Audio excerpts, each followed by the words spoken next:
네, 19세기부터 서양에서는 고고학이라는 게 발달을 했습니다. 그래서 여러분들에게는 인디아나 존스 같은 그런 영화들이 나왔죠. 저도 개인적으로 중학교 1학년 때 처음으로 본 영화가 인디아나 존스예요. 그래서 학교에서 다 같이 이렇게 보도록 시험 끝나고 허락해 줬는데 그 인디아나 존스를 너무 재밌게 봤던 그런 기억이 나고, 지금도 가끔 우리 아이들하고 인디아나 존스가 4편까지 있나요? 가끔가다 한 번씩 우리 아이들에게도 보여줍니다. 1993년과 94년에 이스라엘 북쪽 단이라는 지역이 있어요. 우리나라를 표현할 때 할라에서 백두까지 이런 식으로 표현을 합니다. 그 백두에 해당하는 이스라엘의 가장 북쪽이 단이라는 지역입니다. 그 지역에서 소위 이름 지은 바 단석비라는 돌로 된 비석이 발견이 됩니다. 왜 2년에 걸쳐서 발견이 됐냐면 총 3조각이 발견이 되어서 그걸 이렇게 붙여서 이제 복원을 했는데, 그 하나가 먼저 발견되고 2개가 그 이듬해에 발견이 됐습니다. 이것은 BC 9세기, 우리가 요즘에 공부하고 있는 다윗과 솔로몬이 10세기 사람입니다. 그리고 그 이후 9세기에 있었던 일들을 밝혀주는 그런 비석인데요. 이 3개가 아람어로 되어 있습니다. 근데 이 석비는 왜 유명해졌냐면은 사람들은 뭐가 처음으로 이렇게 발견되면 굉장히 좋아하잖아요. 성경에서 다윗이 얼마나 많이 나옵니까? 근데 성경 이외의 고고학적 발견물에서 다윗이라는 이름이 처음 나온 석비가 이 석비예요. 그래서 이 석비가 신학자들한테는 꽤 유명한 석비가 됐습니다. 이 석비에는 다윗 왕조라는 이름의 벳 다비드, 그러니까 이걸 직역하면은 다윗의 집이라는 뜻인데, 다윗 왕조에 대해서 처음으로 언급되는 그러한 고고학 석비입니다. 아람 왕이 이 석비를 만들었을 것이라고 추정을 하는데, 여기에는 성경의 역사와 관련된 중요한 사건이 나옵니다. 그게 뭐냐면 이 아람 왕, 이 석비를 지은 사람이 북이스라엘과 남유다, 즉 우리로 말하면은 남북의 지도자들을 죽였다라는 기록이 이 석비에 있고, 그 다음에 자기가 그 예후를 통해서 이스라엘을 다스렸다라는 언급이 있어요. 이 석비를 복원하는 건 대단히 어렵습니다. 여러분 한번 보십시오. 저런 석비에 막 중간에 패여 있고 소실되어 있고 중간이 잘려 있는데, 이런 석비는 대부분 중간중간만 나와 있거든요. 문장에 한 단어가 나오고 한 2단어 없고, 또 3단어 나왔다 한 단어 없고, 이런 식으로 이걸 이제 고고학자들이 복원을 했는데, 그 안에 있는 내용을 조금 번역을 해보면은, 나는 이스라엘 왕 아합의 아들 여호람을 죽였다. 오늘 우리가 굉장히 충격적인 본문을 읽었어요. 그렇죠? 여기에 우리가 잘은 모르지만 나귀 머리, 즉 나귀 머리 하면 음식 중에서는 좀 별로 가치가 없는 거잖아요. 근데 그게 엄청난 값어치에 팔리고 있다라는 거고, 또 비둘기 똥, 뭔가 불을 붙일 수 있는 아마 연료로 사용되었던 것 같은데, 그것도 굉장히 큰 돈을 줘야 겨우 살 수 있었어요. 근데 그거보다 더 심각한 건 뭐예요? 아들을 잡아먹고 뒷날에 네 자식을 잡아먹자라고 했는데, 첫날에 아들을 잡아먹고 뒷날에 아들을 숨긴 이야기 본문에 하고 있어요. 즉 이스라엘이 굉장히 큰 어려움을 당했던, 즉 한 세기 전만 해도 온 가나안 땅에서 조공을 받고 풍요로움을 누렸고, 솔로몬 시대에는 관용적 표현이겠지만은 그 금과 은이 돌보다 흔했다라고 말했던 그 왕국에 이런 일이 벌어졌는데요. 이 사건과 어느 정도 일맥상통하는 거예요. 나는 다윗 왕조의 왕 아하시야를 죽였다. 나는 그들의 도시를 폐허로 만들었다. 그리고 예후가 이스라엘을 다스렸다라고 했는데, 우리가 지난주까지 북이스라엘의 여로보암 왕조, 바하사 왕조, 그 다음에 오므리 왕조를 봤어요. 이 오므리 왕조를 다 패하고 왕이 된 사람이 누구냐면 예후라는 사람인데, 오늘 그 이름이 또 정확히 이 석비에 나오고 있습니다. 그러니까 9세기에 벌어졌던 일들을 우리는 추론해 볼 수 있어요. 물론 성경이 가장 정확합니다. 이 석비들은 왜 정확하지 않냐면 여러분 한번 생각해 보세요. 여러분이 왕으로서 어떤 석비를 지을 때 여러분에게 유리한 사건을 부풀려서 짓지 않겠어요? 요즘같이 비평적인 언론이 있어요. 이를테면 정부 편향적으로 보도를 한다 그래서 반론을 제기하는 언론 같은 게 없거든요. 그러니까 그 당시에는 왕의 의견들은 부풀려질 수밖에 없어요. 여기에 왕은 자기가 남북의 왕을 다 죽였고 그들의 도시들을 폐허로 만들었고 예후라는 사람이 나라를 다스리게 됐다라고 되어 있는데 아마도 사실은 그런 것 같아요. 이 아람 왕이 이전과는 다르게 북이스라엘과 대등한 관계에서 싸웠고 그 나라를 굉장히 큰 타격을 준 것만은 사실인 것 같아요. 왜냐하면 성경에서는 이 아람 왕이 여호람 왕을 죽이지 않거든요. 성경에서는 예후라는 사람이 죽여요. 그런데 그것까지도 자기가 죽인 것이라고 하는 석비가 이 석비의 내용이에요. 근데 대부분 고고학적인 이 비석들은 다 과장돼 있습니다. 자기가 이겼다고 돼 있고 자기가 한 일을 더 부풀려 가지고 얘기하고 있어요. 그러나 우리가 여기에서 분명한 사실로 알 수 있는 것은 아람이 북이스라엘과 남유다를 9세기에 꽤 지속적으로 괴롭혔다는 사실만큼은 분명하다고 볼 수 있어요. 두 번째, 이보다 한 100년쯤 더 전에 고고학 초기죠. 메사석비라는 것이 발견이 됩니다. 1868년에 독일의 선교사가 요르단 지역에서 발견을 해요. 여러분 요르단이 어디예요? 지금 요단강의 동쪽 편, 그죠? 요단강의 서쪽 편은 우리가 보통 이스라엘이라고 하고 그 동쪽 편이 요르단이거든요. 이 요르단 지역에서 메사석비가 발견됐는데 이 요르단은 원래 어떤 지역이냐 하면 암몬과 모압이 살던 지역이에요. 요단강 동쪽 지역에. 이 메사도 마찬가지로 BC 9세기에 즉 아까 말씀드렸던 동일한 시기에 이 석비를 만들었는데 이 메사는 모압이라는 나라의 왕입니다. 이 메사가 만든 이 석비는 왜 중요하냐면 우리가 지난주까지 공부한 여로보암, 바하사, 그 다음에 오므리 이 세 왕조 중에 오므리 왕조를 언급하고 있어요. 자, 한번 제가 중간에 조금 내용을 언급해 드릴 테니까 한번 들어보십시오. 나는 디본인 모압의 왕 메사다. 나의 아버지는 30년 동안 모압의 왕이었다. 오므리는 이스라엘의 왕이었다. 성경과 이건 일치하는 일이에요. 그는 수년 동안 모압을 압제하였는데 그러나 나는 그와 그의 집을 제압했고 이스라엘은 폐허가 되었다. 이런 내용이 여기 들어가 있습니다. 자, 이 두 가지의 내용을 보면 분명히 9세기 우리가 지금 공부하고 있는 왕들의 시기, 즉 여로보암을 지나서 바하사와 그리고 오므리 왕조의 아합과 여호람, 오늘의 왕은 여호람이라는 왕이에요. 이 왕들의 시대에 이방인들이 이런 석비들, 말하자면 여러분 우리가 저 요동지방에 광개토 대왕릉비를 세웠잖아요. 그렇듯이 이 시기에는 분명히 북방과 동쪽의 여러 나라들이 이스라엘을 침략해 들어와서 적어도 그 나라의 왕을 죽였는지 하는 건 확실하지 않아요. 제가 볼 때는 아람 왕이 거짓말을 하고 있는 것 같습니다. 원래는 예후라는 사람이 왕을 죽였는데 예후라는 사람도 자기가 시켜서 한 것처럼 좀 부풀리고 있어요. 그러나 기본적인 사실은 뭐냐면 솔로몬 시기까지 이스라엘에게 순종하면서 조공을 바쳤던 많은 사람들이 오히려 이스라엘을 침략해 들어와서 어려움을 겪고 있고 오늘 우리가 읽은 아주 작은 본문, 그죠? 열왕기하 6장 24절에서 29절은 그 침략이 반복되면서 가장 심각하고 결정적인 상황을 기록하고 있는 본문이에요. 이스라엘이 왜 이런 어려움을 겪었느냐? 우리는 지금까지 하나님의 주권을 거부하면 우리 땅에 문제가 생긴다. 즉 우리의 삶에 하나님께서 여러 가지 징계를 하신다라는 내용들을 배워왔습니다. 어리석은 결정을 하기도 하고 그런 가운데 이스라엘 백성들은 하나님의 말씀들을 계속 무시하죠. 그래서 이제 주변 나라들로부터 침략이 이루어지기 시작합니다.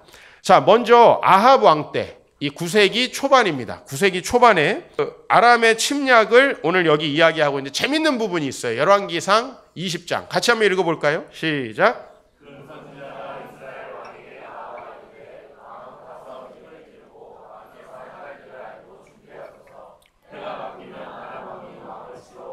네, 선지자가 아람 왕이 당신을 칠 것입니다라고 예고하는데 놀라운 건 뭐냐면 지금 이 열왕기상 20장 22절 23절 본문 이전에 아람은 한 번 이스라엘을 쳐들어왔어요. 그리고 패배했어요.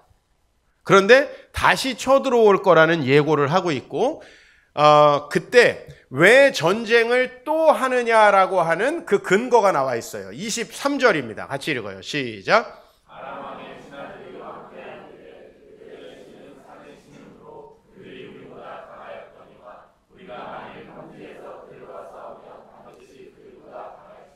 이스라엘을 넘보지도 못했던 아람이라는 나라가 지금 이스라엘에게 패하고도 승리할 수 있다고 생각을 하고 있는데 그게 뭐예요? 그 근거가 되게 재밌어요.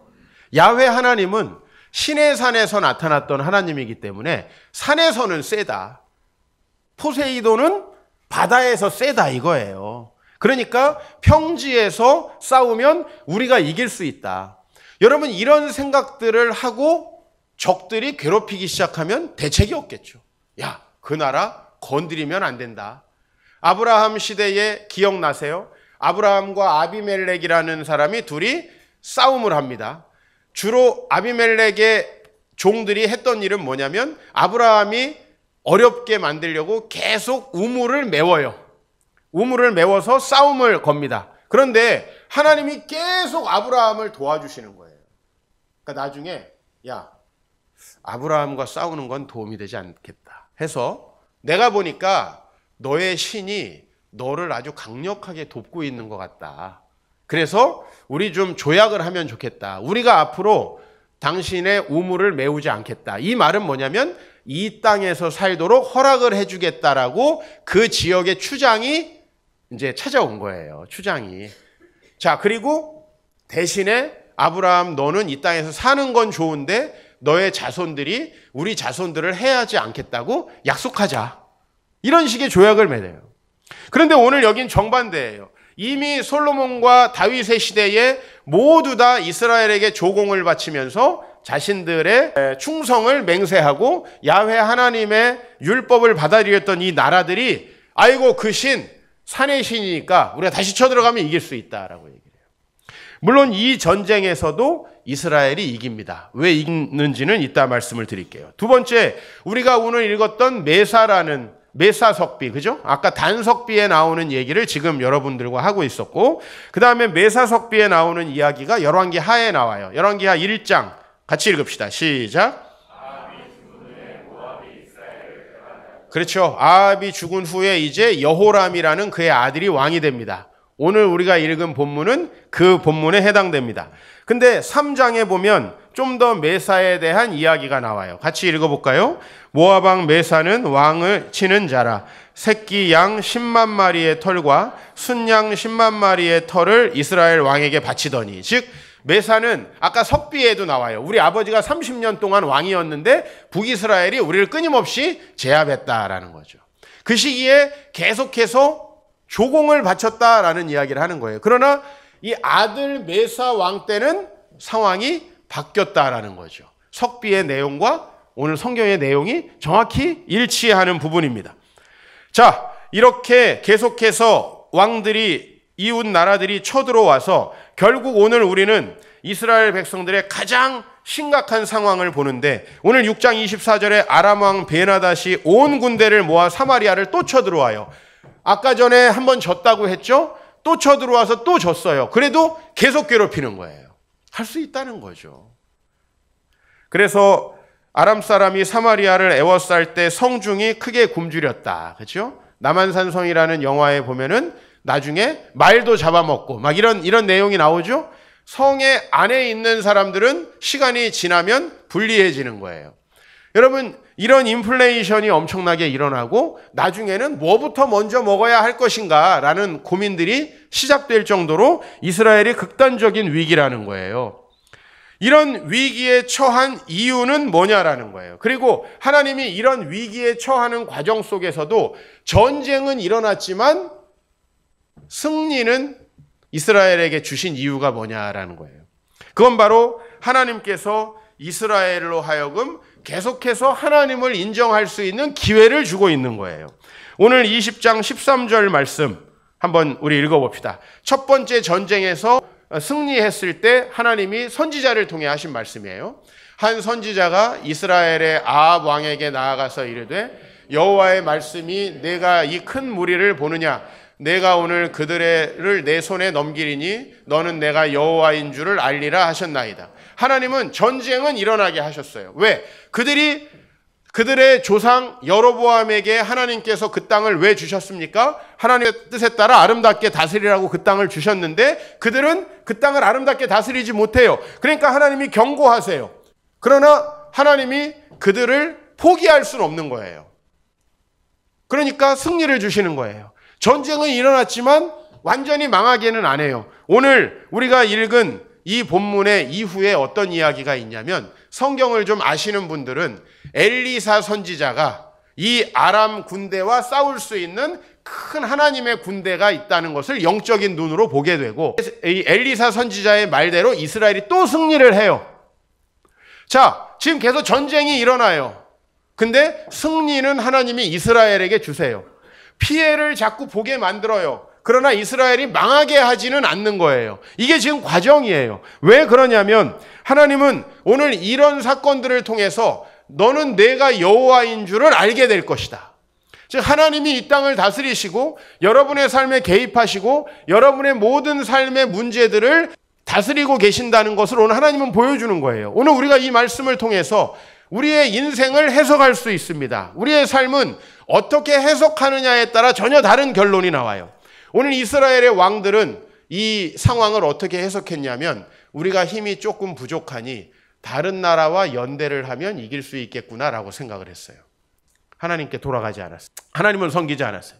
계속해서 주변에 있는 나라와 손을 잡고 싸울 궁리를 했어요. 그러니까 전쟁에서 이겨도 또 전쟁이 일어나고 이겨도 또 전쟁이 일어나고 이겨도 또 전쟁이 일어나는데 전쟁이 한 번 일어날 때마다 그 상황은 점점 더 좋지 않은 방향으로 흘러가고 있는 거예요. 하나님은 이렇게 전쟁을 이기게 하실 뿐만 아니라 엘리사라는 선지자를 세우셨어요. 엘리야 선지자의 제자가 누구예요? 엘리사 선지자예요. 여러분이 초등학교 때 혹은 중고등학교 때 교회를 다녔으면 선생님한테 꼭 들었을 만한 이야기가 있어요. 그건 뭐냐면 아람의 군대 장관 나아만이라는 사람이 요단강에 씻었더니 깨끗하게 문둥병이 나왔다라는 거예요. 그죠? 오늘 이 맥락에서 이 본문이 굉장히 중요합니다.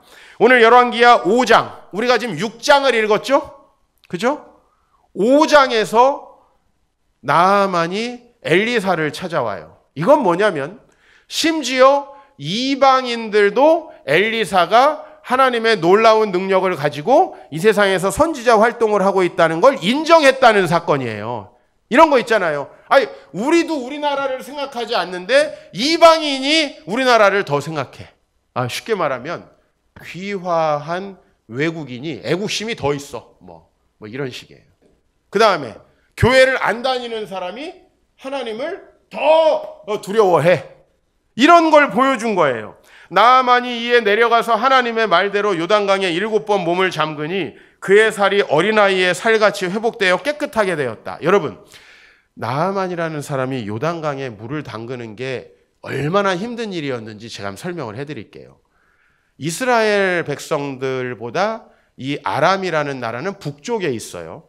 우리가 아직 그곳에 살아보지 않아서 우린 거기를 상상할 수 없지만 남쪽으로 내려올수록 강수량이 적고 강수량이 적으니 물이 좋지 않아요. 북쪽으로 갈수록 나무가 많고 성경에 나오는 헐몬산이라는 게 다 아람에 있어요. 즉 해발이 3,000m가 넘는 큰 산들에서 뭐가 뿜어져 나오냐면 샘이 뿜어져 나와요. 그 샘물이 흘러서 많은 아름다운 강이 있는 곳이 아람이에요. 근데 아람 사람을 와가지고 저 시궁창 같은 요단강에 물을 담그라는 거예요. 여러분은 요단강 하면은 요단강 건너가 만날이 맨날 이렇게 우리가 얘기하지만은 요단강은 굉장히 좋지 않은 물이에요. 왜냐하면 강수량이 적고 초라한 강입니다. 그래서 처음에 요단강에 담그라 그럴 때 나 많이 안 담근 거예요. 야, 우리나라에 강이 없어가지고 저 더러운 강에 담그라고 하냐 이거죠. 이게 순종하기 굉장히 어려웠다는 거예요. 왜? 여러분, 더러운 물에 들어가서 문둥병이 나을 것 같아요? 한번 생각해봐. 예? 여기 막 시궁창 같은 물을 떠놓고 이걸로 세례주면은 죄가 씻어질 것 같은 느낌이 들어요, 안 들어요? 안 들지. 그 느낌인 거예요. 엘리사는 말도 안 되는 걸 한 거예요. 그렇죠? 저기 자기 동네 가면 거기서 목욕하면은 왠지 뭐 신선이 왔다 갔을 것 같고 선녀탕 같은 그런 정말 깨끗하고 좋은 물들이 엄청 많은데 굳이 남쪽에 와가지고 시궁창 석회가 잔뜩 섞여 있는 그 물에 담그라고 하는데 담궈요, 안 담궈요? 담그잖아요. 심지어 이방인까지 하나님을 그래도 하나님이 계시는 거 아닌가? 하나님이 살아계시는 거 아닌가? 그래서 담궈요. 근데 이스라엘의 영적인 상황을 보여주는 좋은 말씀이 있어요. 여호람 때, 여호람이라는 왕 때. 열왕기하 2장 23절 한번 읽어봅시다. 시작.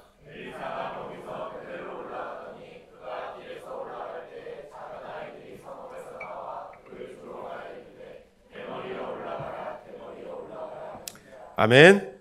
엘리사는 대머리였던 것 같아요. 대머리이신 분들 힘을 내시기 바랍니다. M자머리 탈모 힘을 내시기 바라요. 이 엘리사가 베델에 갔습니다. 베델이라는 곳이 어떤 곳이에요?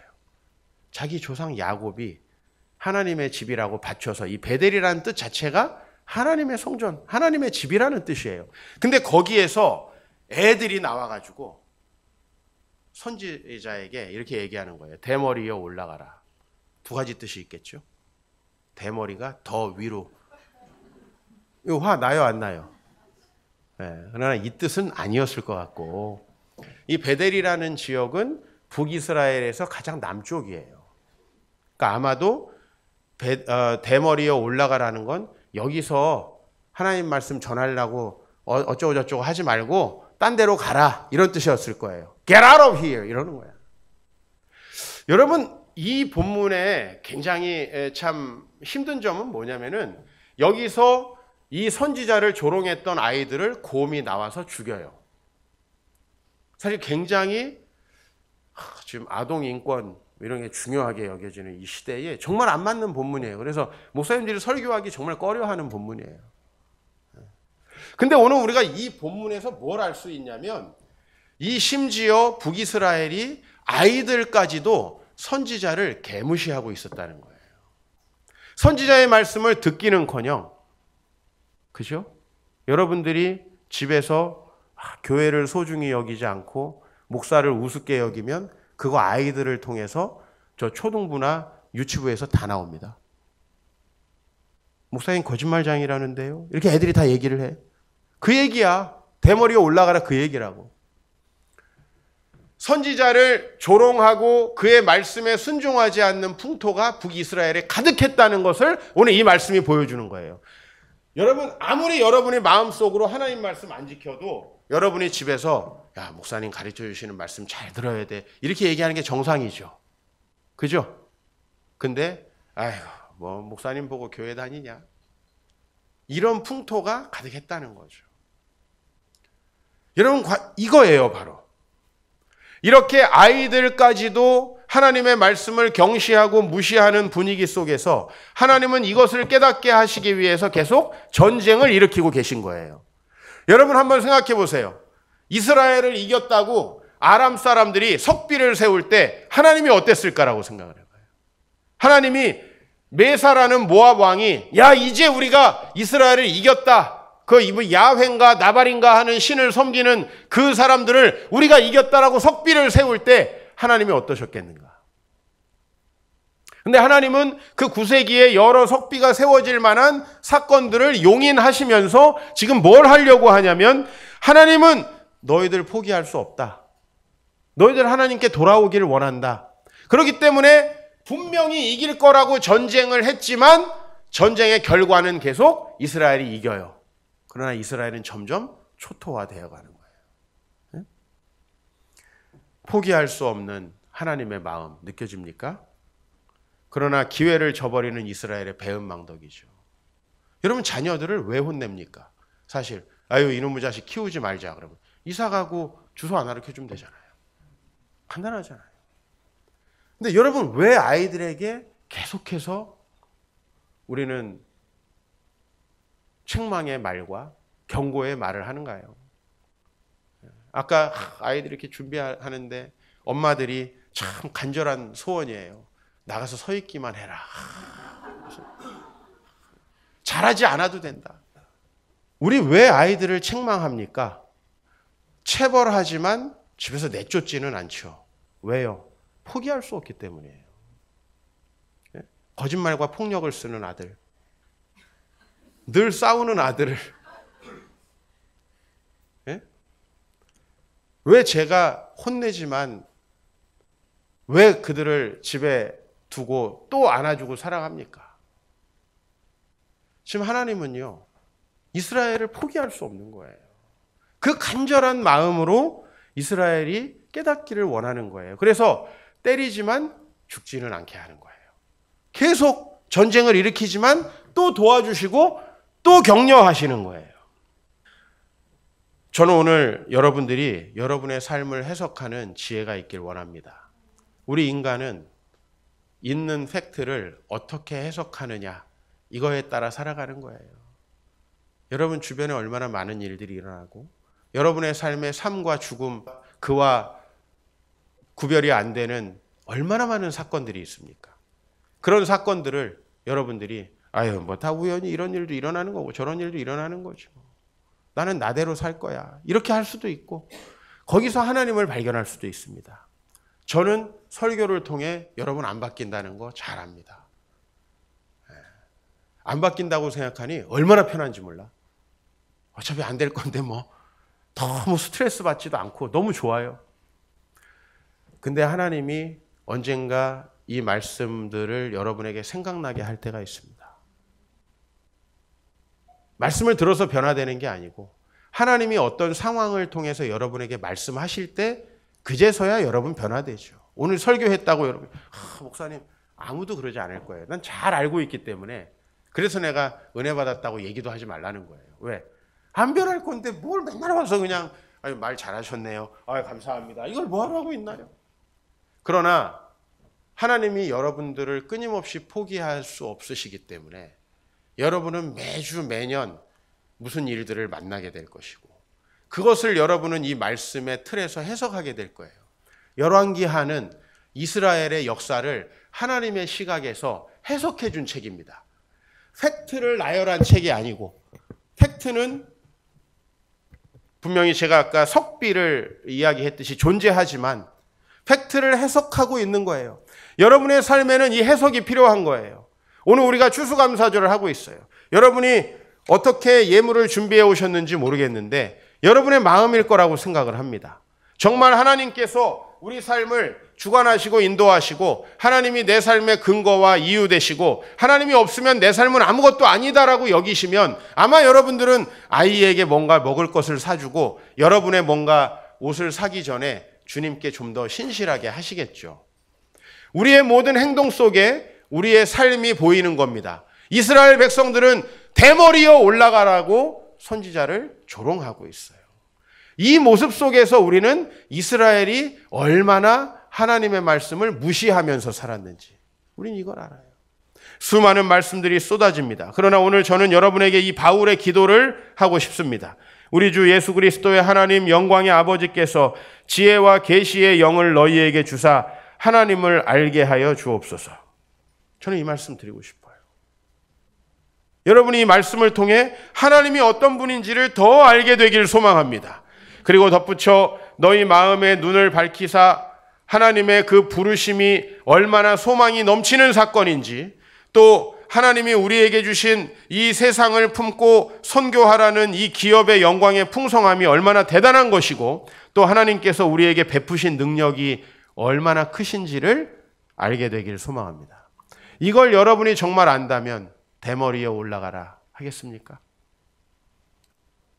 우리의 삶의 태도를 좀 돌아보길 바랍니다. 여러분은 어떤 이야기에 더 혹하시고 어떤 이야기에 순종하시는지, 여러분은 이 하나님의 말씀에 더 순종을 하시고 이 야훼 하나님이 이 세상을 다스려 가시는 이 내러티브에 더 여러분 순종하시는지, 아니면 여러분에게 내재되어 있는 탐욕과 죄악의 이야기에 더 순종을 하시는지, 오늘 우리가 영적으로 깨닫고 돌아보면서 우리의 마음을 하나님께 드리는 그런 추수감사절이 되기를 소망합니다.